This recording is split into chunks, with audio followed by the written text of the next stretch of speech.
ভাইয়া আমি একটু আপনাকে প্রশ্ন করবো। আমাদের সংস্থা থেকে 2023 সালে ওখানে আমরা একটি অভিযোগ আমাদের এখান থেকে অনুলিপি দিয়েছিলাম ওসির বরাবর। ওসি সাহেব উনি ওনাকে দেখেছিলেন, সেখানে কি আপনি উপস্থিত ছিলেন?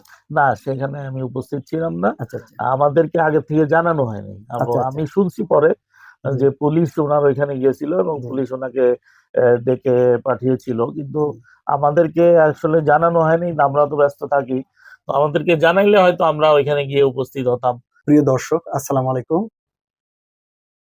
আপনারা জানেন যে গণপ্রজাতন্ত্রী বাংলাদেশ সরকার কর্তৃক নিবন্ধীকৃত আন্তর্জাতিক মানবাধিকার সংস্থা বাংলাদেশ আইন সহায়তা কেন্দ্র ফাউন্ডেশন বাসক কর্তৃক সারা দেশব্যাপী নির্যাতিত, নিপীড়িত, অবহেলিত, লাঞ্ছিত বোনদের পাশে গিয়ে আমাদের আইন সহায়তা কেন্দ্র ফাউন্ডেশন আইনি সহায়তা দিয়ে থাকে। আমাদের সংস্থায় এক ঝাঁক আইনজীবীদের মাধ্যমে সেই নির্যাতিত মানুষের পাশে গিয়ে আমরা আইনি সহায়তা দিয়ে থাকি তাদের সহযোগিতায়, এবং আমরাও আপনাদের মাঠ পর্যায়ে এসে আমরা সেই ভুক্তভোগী ভাইদের পাশে গিয়ে আমরা সেই সহযোগিতা দেওয়ার চেষ্টা করি। তো সেই ধারাবাহিকতাই আমাদের এক ভুক্তভোগী ভাই Mohammad Sohaib Hossain, Eskaton Isaka shopping complex 89/3 VIP road, Kakrail. তো আমরা এই ভাইয়ের কাছে এসেছি। ভাই দীর্ঘদিন যাবৎ উনি ভুক্তভোগী, তার কারণ একজন উনি যার বিরুদ্ধে অভিযোগ নিয়ে আসছেন তিনি মোহাম্মদ মাওলানা আবু ইউসুফ ফরহাদ। তিনি ঢাকা মোহাম্মদপুর থাকেন। তিনি বিভিন্ন সময়ে আমাদের এই সোহাইব হোসাইন ভাইয়ের কাছ থেকে তিনি ব্যাংকের যে চেকের মাধ্যমে ইসলামপুর ব্রাঞ্চ ইউসিবি ব্যাংক, এখান থেকে উনি ব্ল্যাঙ্ক চেকের মাধ্যমে টাকার অঙ্ক লেখা আছে 8,09,000 টাকা উনি তার কাছ থেকে ব্ল্যাঙ্ক চেক দিয়ে বিভিন্ন সময় ওয়ার্ল্ড ট্রেড নেটওয়ার্ক একটি ওনার ফেব্রিক্সের ব্যবসা আছে, প্রতিষ্ঠান আছে, সেখান থেকে উনি বিভিন্ন ডেটে উনি বিভিন্ন সময় অনেক টাকার উনি ফেব্রিক্স নিয়ে গেছেন। আরো বিভিন্ন মালামাল ওনার কাছ থেকে নিয়ে যান, এবং যেই ডেটগুলো উনি দিয়েছেন বিগত দিনে সেই ডেট অনুযায়ী উনি টাকা উনি এখন পর্যন্ত উনি দেননি। এবং উনি টাকা যখনই ওনার কাছে ফোন করে, হয়তো ফোন ধরে আবার ধরেন, আবার ধরার পরেও হয়তো তিনি বিভিন্ন ডেটের মাধ্যমে তিনি অ্যাভয়েড করে যাচ্ছেন। তো আমরা, আপনারা জানেন যে আমরা প্রতিনিয়ত এই অন্যায়ের বিরুদ্ধে আমরা বাংলাদেশের যে প্রশাসন আছে, পুলিশ প্রশাসন, তাদের সহযোগিতায় আমরা সেই সহযোগিতা দিয়ে থাকি। তো ভুক্তভোগী ভাই সোহাইব হোসাইন ভাইয়ের কাছে জানতে চাইবো যে কত সাল থেকে আপনার কাছ থেকে উনি কি এভিডেন্সের মাধ্যমে আপনার কাছ থেকে এই মালগুলো নিয়ে গেছে, সেই বিষয়ে একটু আপনি বলবেন প্লিজ। হ্যাঁ, এই ভদ্রলোক, আমার কিছু পার্টি আছে, যেহেতু আমি হোলসেল ব্যবসা করি, তো এই ভদ্রলোক আমার এক পার্টির মাধ্যমে, রুবেল নামে আমার মোহাম্মদপুরে এক পার্টির মাধ্যমে উনি সর্বপ্রথম আমার কাছে আসে 2020 সালে। তো 2020 সালে আসার পরে উনি বলে যে ভাই আমার এরকম ইসলামপুরে ফেব্রিক্সের ব্যবসা আছে, তো আপনি তো হোলসেল বিক্রি করেন, আপনার কাছ থেকে আমি কিছু মালামাল নিতে চাই। তো উনি আসার পরে আমি বললাম যে এরকম আমরা তো আননোন কোনো পার্টিকে এইভাবে বাকি দেই না, তো আপনি আসলে নগদ নিতে হবে আমার কাছ থেকে। তো উনি এরপরে চলে যান, এরপরে আবার আসেন। আবার আসার পরে বলে ভাই আমাদের ব্যবসা ভালো, আমার ইসলামপুরের দোকান অনেক দিন থেকে, আমার বাবা ওইখানে ব্যবসা করতেন, আমি এখন ওই বাবার প্রতিষ্ঠান ধরে ওইখানে ব্যবসা করছি, তো আপনি আমাকে দেন, প্রতারিত হবেন না। তো এই ভদ্রলোকের মোহাম্মদপুরে 2টা বাড়িও আছে, দেওয়ার মতো তার সামর্থ্য আছে, অ্যাবিলিটি আছে।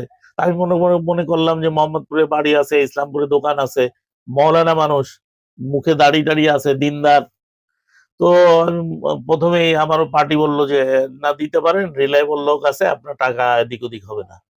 তো 2020 সালে ওনাকে আমি 14 লাখ টাকার মাল দিয়ে দিই। তো ওই সময় উনি সামান্য 2-3 লাখ টাকা আমাকে দিয়ে বললো যে আমি টাইম টু টাইম আপনাকে দিচ্ছি।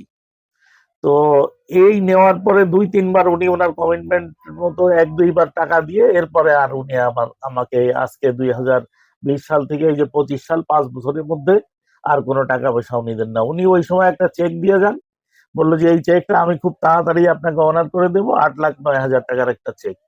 তো ওই চেকটা উনি এই পর্যন্ত আর কোনোদিন অনার করেন নাই।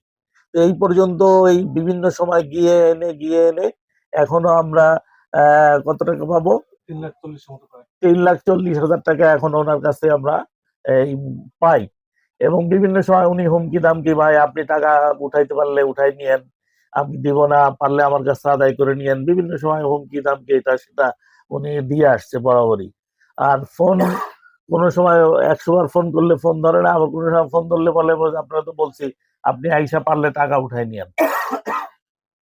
এই এখন আচ্ছা, আমার ভাইয়া আমি একটু আপনাকে প্রশ্ন করবো। আমাদের সংস্থা থেকে 2023 সালে ওখানে আমরা একটি অভিযোগ আমাদের এখান থেকে অনুলিপি দিয়েছিলাম ওসির বরাবর। ওসি সাহেব উনি ওনাকে দেখেছিলেন, সেখানে কি আপনি উপস্থিত ছিলেন? না, সেখানে আমি উপস্থিত ছিলাম না। আচ্ছা আচ্ছা আমাদেরকে আগে থেকে জানানো হয়নি। আচ্ছা আমি শুনছি পরে জি, যে পুলিশ ওনার ওইখানে গিয়েছিল এবং জি, পুলিশ ওনাকে ডেকে পাঠিয়েছিল, কিন্তু জি। আমাদেরকে আসলে জানানো হয়নি। আমরা তো ব্যস্ত থাকি, তো আমাদেরকে জানাইলে হয়তো আমরা ওইখানে গিয়ে উপস্থিত হতাম, অথবা উনি আমরা জানি না actually। ও ধন্যবাদ। তো আসলে অনেক এভিডেন্স আছে, সেই এভিডেন্স ভিত্তিতে যদি আমরা কথা বলি অনেক অনেক সময়ের দরকার। সেক্ষেত্রে আমরা পরবর্তী যে স্টেপগুলো আছে, পরবর্তী যে ধাপ আছে, যে পর্বগুলো আছে, তখন আপনাদেরকে আমরা জানিয়ে দেব। আমরা অ্যাটলিস্ট ভাইয়ের কাছে আসি, তিনি একটি লিখিত ভাবে আমাদের সংস্থার বরাবর একটি অভিযোগ দায়ের করবেন এবং আমরা অন রেকর্ডে একটি অভিযোগ আমরা নিয়েছি, আপনারা দেখছেন। তো আমি একটু আসলে আমার সাথে যারা আসছে আমি একটু পরিচয় করাই নিই। আমাদের অত্র সংস্থা বাংলাদেশ আইনসহায়তা কেন্দ্র ফাউন্ডেশনের সম্মানিত কোঅর্ডিনেটর, অডিট অফিসার জনাব মিজান সাহেব আছেন। উনি বেসিক্যালি একজন ভালো ব্যাংকার, উনি চাকরি করেন, একটি ব্যাংকে জব করেন।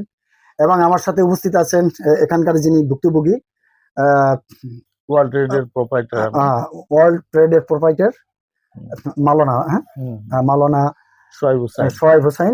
এবং আরো উপস্থিত আছেন মিজান ভাই, আমাদের ম্যানেজার সাহেব, এবং আমার খুবই কাছের এবং বিশ্বস্তের একজন ভাই। এবং আমার সাথে উপস্থিত আছেন অত্র সংস্থার সম্মানিত পরিচালক অপারেশন জনাব আসাদুজ্জামান আসাদ সাহেবকে আমি অনুরোধ করবো এই বিষয়ে কিছু কথা বলার জন্য। খুবই আসসালামু আলাইকুম রাহমাতুল্লাহি ওয়া বারাকাতুহু। দেশ এবং দেশের বাইরে যারা আছেন এবং রাষ্ট্রের যারা অভিভাবক আছেন, আমি তাদের কাছে একটা অনুরোধ করব যে এই ভুক্তভোগী ভাই পূর্বে আমাদের এখানে অনেকবার যোগাযোগ করেছেন। অনেক চেষ্টার পরে আমরা অবশ্য এসেছি। তো এখন আমরা চাচ্ছি যে সে একজন নিরীহ মানুষ এবং সে একজন আলেম মানুষ। আর তার এই ব্যবসা প্রতিষ্ঠানকে কলুষিত করার জন্য এবং তাকে অর্থনৈতিকভাবে হ্যাসেলে ফেলার জন্য এই জেল যে ভাই তার এই অবস্থান সৃষ্টি করছে। তো আমরা রাষ্ট্রের যারা সর্বমহলে যারা আছেন তাদের দৃষ্টি আকর্ষণ করছি এবং আমরা সর্বোচ্চ দিয়ে এবং আমরা চেষ্টা করব ইনশাআল্লাহ। সবাই ভালো থাকবেন। আসসালামু আলাইকুম ওয়া রাহমাতুল্লাহি ওয়া বারাকাতুহু। সুপ্রিয় দর্শক, আপনারা এতক্ষণ আমরা যেই বিষয়টা নিয়ে আসছি আপনারা হয়তো দেখছেন। আর আপনারা আমাদের ইউটিউব চ্যানেল আছে কেটিপি মৃধা, আইনের দুয়ার, সেই চ্যানেলগুলো আপনারা ফলো করবেন। এবং আমার ফেসবুক পেজ আছে কামাল পারভেজ মুরাদ, সেখানে আপনারা আমাকে দেখতে পাবেন। এবং আপনারা জানেন যে বিভিন্ন জায়গায় আমরা, বিশেষ করে রাষ্ট্রের যারা নীতি নির্ধারক যারা আছেন তাদের কাছে আমার আকুল আবেদন যে এই ভুক্তভোগী ভাই একজন আলেম মানুষ, একজন খুবই সহজ মানুষ। এই জমানায় এই ভেষে থাকা খুবই ডিফিকাল্ট। তারপরও অনেক ভালো মানুষ ছাড়া আসলে এইভাবে থাকতে পারেন না।